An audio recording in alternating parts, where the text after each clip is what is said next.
नमस्कार दोस्तों, स्वागत है आपका हमारे चैनल पे। और आज हम बात करेंगे, जैसा कि आप सभी को पता ही होगा कि बिहार में सरकार गिर गई है और नीतीश कुमार ने एनडीए का साथ छोड़ करके वापस से आरजेडी का दामन थाम लिया है। तो उसके बारे में हम बात करेंगे और जानेंगे कि ये नीतीश कुमार का ये क्या कहानी है और कैसे ये गेम प्लान कर रहे हैं। एक्चुअली मुझे इस बात से बिल्कुल सरप्राइज नहीं है कि ये पार्टी एक गठबंधन छोड़ कर दूसरे गठबंधन में जाना, इससे मैं बिल्कुल भी सरप्राइज नहीं हूँ, क्योंकि ये पॉलिटिक्स का नेचर ही है।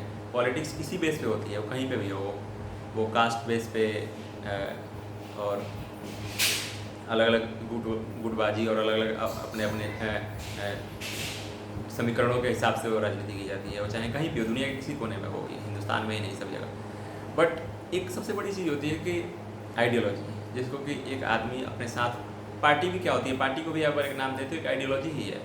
बीजेपी को देखें, कांग्रेस को देखें या फिर कोई भी देखें, तो एक आइडियोलॉजी, उनका अलग अलग आइडियोलॉजी है जिसकी वजह से मानते हैं और उन्होंने अलग अलग पार्टी बना रखी है। सो आइडियोलॉजी एक चीज़ होती है जो हम मानते हैं, और जो मानते हैं हम उस पर करते हैं, उस पर हम रहते हैं, जिसको बोलते हैं, अगर मैं एक शब्द में बोलूँ, मैंने पहले भी डिस्कस किया था, उसको बोलते हैं इंटीग्रिटी। तो इंटीग्रिटी का मतलब होता है कि हम जिस चीज़ को मानते हैं, जिस चीज़ में हम बिलीव करते हैं, जिस चीज़ में मेरा विश्वास है, मैं उसके साथ जुड़ता हूँ, उसके साथ रहना चाहता हूँ, उसके साथ जुड़ना चाहता हूँ। हर आदमी का ये ह्यूमन नेचर है। बट क्या होता है कि आप जब अपनी आइडियोलॉजी को भी कॉम्प्रोमाइज़ कर दें, आप अपनी गेन के लिए, पर्सनल गेन के लिए, आप अपनी जो आपकी विचारधारा है उसका भी आप सौदा कर दें, तो फिर वो आदमी की कोई वैल्यू नहीं रह जाती है। वो कहीं पे भी हो, पार्टी में हो, समाज में हो, या फिर खुद के अंदर भी मैं बोलूँ, उसकी कोई वैल्यू खत्म हो जाती है। क्योंकि जो अपनी आइडियोलॉजी पे बिलीव नहीं करता, आज इस बात पे वो बोल रहा है और कल किसी और बात पे, सो वो कभी कोई इस पर रिलाई नहीं कर सकते कि वो किस बात के लिए खड़ा होगा, किस बात के लिए नहीं होगा।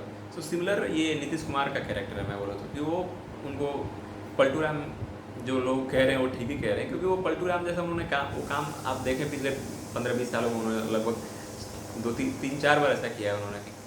एनडीए में गए, फिर एनडीए से राजद में गए, और राजद से एनडीए और एनडीए से राजद। ये चीज़ वो गेम खेलते रहे, क्योंकि अपनी सरकार उनको जैसे लगे कि किधर मेरे को अच्छा लग रहा है, किधर मेरी सरकार बच सकती है और किधर मुझे फ़ायदा होगा, उसके हिसाब से उन्होंने कभी अंतरात्मा की आवाज़ का दलील दे करके और कभी जनता की आवाज़ का दलील दे करके आरजेडी से एनडीए के साथ चले गए और एनडीए के साथ एनडीए से हट करके आरजेडी के साथ चले गए।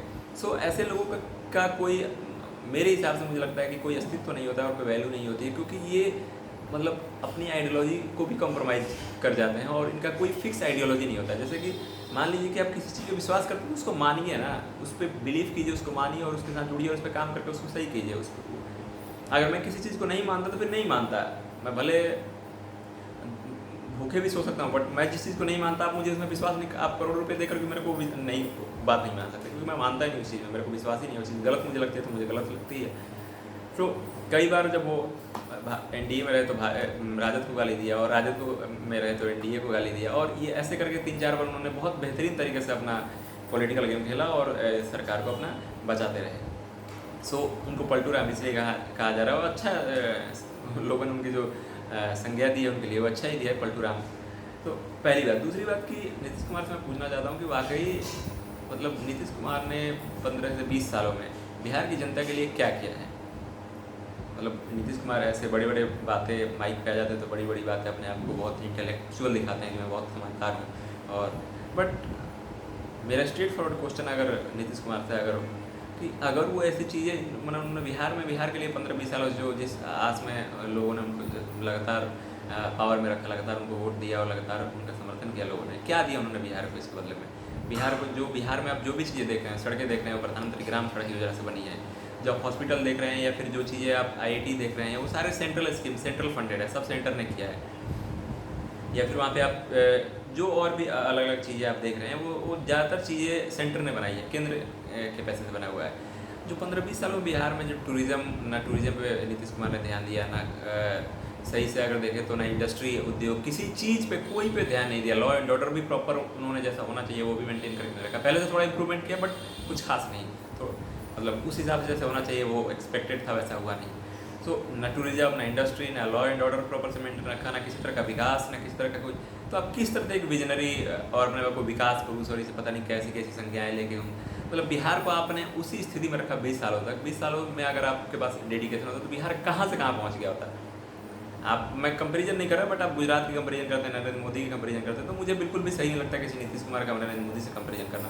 क्योंकि नरेंद्र मोदी ने गुजरात में क्या किया है, गुजरात के लोगों से जाकर पूछिए, आपको सबको गुजरात में जो रह के आया है उसको पता है। सो बिहार में उसके कंपैरिजन नीतीश कुमार ने मतलब कुछ भी नहीं किया, नील बटा सन्नाटा, कुछ भी नहीं किया, जस्ट अपने आप को विकास पुरुष कहते हैं, कोई विकास पुरुष नहीं हो जाता, राइट। आपको उसको साबित करना पड़ता है उस चीज़ को। सो जो नीतीश कुमार ने हर फ्रंट पे, मेरे को लगा कि नीतीश कुमार फेलियर है, जस्ट लोगों को हौसला बेचा, और बेचारे लोग, दुख होता है कि हमारे और हम और हमारे बिहार के लोग लगातार प्रॉब्लम में फंसे रहे, उनको वोट देने के बावजूद भी, करने के बावजूद भी उनको धोखा ही मिला। सो ये है नीतीश कुमार का कैरेक्टर। कोई दिक्कत नहीं है सरकार बनाने में, कोई दिक्कत नहीं है भाजपा के सरकार बनाओ या आरजेडी के साथ सरकार बनाओ, बट प्रॉब्लम है कि आइडियोलॉजी आपने जिस चीज़ को माना है वो आप लगातार बदलते हो, वो मुझे किसी भी पार्टी के लिए पसंद नहीं है। मैं इसी तरह मतलब और भी पार्टियों का नाम मैं नहीं लूँगा, बट बहुत पार्टियों को मैं मतलब जहाँ तक मुझे लगता है कि आइडियोलॉजी वो लगातार, वो नेता है, फिर जैसे रामविलास पासवान थे, ये भी लगातार अपनी पार्टी और पॉलिटिक्स, जिधर फायदा मिल रहा है, जिधर पावर मिल रहा है, जिधर अपने को मंत्री का पद मिल रहा है, जिधर मिल रहा है उधर निकल गए। सो ऐसे लोग क्या विकास करेंगे, क्योंकि इनके पास कोई ठोस एजेंडा नहीं है, इनके पास खुद की आइडियोलॉजी, खुद की बातों पे खुद अड़े नहीं रहते, तो बिहार और आपका हमारा क्या विकास करेंगे। मुझे तो लगता है कि ये उन पर रिलाई करना भी एक बेवकूफ़ी ही है, ऐसा जो लोग समझते हैं। सो ये है नीतीश कुमार का कैरेक्टर। रही बात कि आने वाले समय में क्या होगा बिहार में, सो मुझे क्लियरली लग रहा है कि आने वाले समय में वापस से गुंडा राज होगा, जो जगजाहिर है होगा ही, और लोग उसको फिर से भुगतान करना पड़ेगा। वापस से चोरी, मारकाट, लूटपाट और किडनैपिंग शुरू होगी बिहार में, और बिहार का फ्यूचर यही होने वाला है। भाजपा के लिए मैं यही बोलना चाहूँगा कि भाजपा इतने दिनों से बिहार में काम कर रही है, बट मतलब रियली मुझे भी लग रहा है कि ये जो सेंट्रल जो नेतृत्व है, केंद्रीय नेतृत्व है, वो सिर्फ बिहार को यूज़ करना चाहता है अपने फ़ायदे के लिए। क्योंकि आप इतने ग्रांट में पैसे देते हैं, ये देते हैं, वो देते हैं, किस लिए देते हैं, जब आपको बिहार का कोई रियल डेवलपमेंट ही नहीं करना है, वहाँ के लोगों को कोई रियल डेवलपमेंट और रियल जो एकदम ओरिजिनल विकास की चीज़ें हैं, इंफ्रास्ट्रक्चर, एजुकेशन, हेल्थ, या फिर क्राइम, या फिर इंडस्ट्री, ये सब चीज़ें आप नहीं बढ़ा सकते। तो ये ढकोसली चीज़ें, बड़ी बड़ी बातें करके, रैलियाँ करके और ये करके आप मतलब, मैं बीजेपी को कहना चाहता हूँ, आप इसे क्या साबित करना चाहते हैं। इससे बेहतर है कि बिहार को अपने हाल में छोड़ दीजिए, जैसा चल रहा है वैसा चलेगा। आपके पास ना कोई वहाँ पे बढ़िया लीडर है, ना बढ़िया आपके पास कोई बिहार का है, आपके पास कोई रिप्रेजेंटेटिव है, जिससे कि आप अपने दम पे अपना चुनाव लड़ सकें। क्योंकि जो लोग आपके समर्थक हैं, जो लोग आपको वोट देना चाहते हैं और जो लोग आपको सपोर्ट कर रहे हैं, उनका भी आप विश्वास तोड़ रहे हैं, उनके भी आप उनके वोटों को बर्बाद कर रहे हैं, क्योंकि वो आपको सोच करके वोट देते हैं कि आप कुछ अच्छा करेंगे, कुछ करेंगे, और उनका भी आप साथ नहीं देते। सो ये मुझे लगता है कि भाजपा को इस चीज़ का ज़रूर ध्यान देना चाहिए, और अपने एक लॉन्ग टर्म में अच्छा एक नेतृत्व डेवलप करना चाहिए, जो अपने बल पे, अपने दम पे चुनाव लड़ पाए बिहार में। क्योंकि आप नीतीश कुमार का कैरेक्टर आप इतने से जानते हैं, फिर भी आप नीतीश कुमार के साथ कैसा गेम प्लान कर रहे हैं, मेरे समझ से परे। क्योंकि वो आदमी ऐसा ही है कि उसको जिधर पावर मिलेगी, जिधर उसको समझ में आएगा, जिधर उसको सही लगेगा, वो उधर चला जाएगा। क्योंकि वो कोई उसका खास आइडियोलॉजी को फॉलो करने वाले बंदे नहीं है लोग, कोई उनके पास कोई अपना कोई विजन, अपना कोई ऐसी चीज़ें उनके पास नहीं है, लॉन्ग टर्म विजन कि हमें कुछ 10 सालों में विकास करना है, 5 सालों में विकास करना है, मैं यही आइडियोलॉजी फॉलो करता हूँ, मैं इसी पे चलूँगा, ऐसा कुछ उनके पास नहीं है। उनको जिधर फ़ायदा हो रहा है वो उधर जाएंगे। सो वो उनका नेचर है। बट आपसे जो लोग उम्मीद लगा कर बैठे हैं, आपसे जो लोग सोच के बैठे हैं कि आप कुछ उनका भला करेंगे, तो आपको अगर वाकई में बिहार का भला करना है तो कुछ कीजिए, ग्राउंड पे उतरिए और अपने दम पे चुनाव लड़िए और जीतिए, और बिहार के लोगों का और बिहार की जनता का कुछ अगर भला कर सकते हैं तो करिए। वरना ये जो ग्रांट का पैसा है, ये और रैली और सब नाटक करके और बिहार के लोगों को बिना मतलब के झूठे वादे करके, और उससे कुछ बिहार के लोगों को मिलना नहीं है, उससे कुछ फ़ायदा नहीं है, और बिहार के लोग अंततः पिस रहे हैं वहाँ पर। सो मैं भी एच बिहारी हूँ, मुझे इस पर बहुत दुख होता है कि जो हमने भी जो अपनी जो 15-20 साल जो हम बिहार में 20 साल में रहे, जब तक हमने देखा है कि बिहार की स्थिति क्या थी, ये लाइट, बिजली, सड़क, ये इनके क्या हालात रहे हैं। आज भी मुझे नहीं लगता कि जो मतलब चीज़ें जो पहले से, सड़क तो प्रधानमंत्री योजना से जो चीज़ें बनी थी, और बिजली कंपनियों का जो डिस्कम की वजह से जो, तो अभी भी चीज़ें प्रॉपर है नहीं बिहार में। और इंडस्ट्री और टूरिज़्म जो चीज़ हो सकती थी बिहार में, नीतीश कुमार ने वो भी नहीं किया। और मुझे तो बिल्कुल भी मतलब फेल लीडर लगता है नीतीश कुमार, पता नहीं कैसे लोग उनको वो करते हैं। लेकिन फिर भी बिहार का फ्यूचर यही है कि आगे चल के ये सब सारी चीज़ें होंगी, वापस से बिहार में एनआरकी टाइप की चीज़ें होंगी, और लॉ एंड ऑर्डर नाम की समस्या फिर से उत्पन्न होंगी।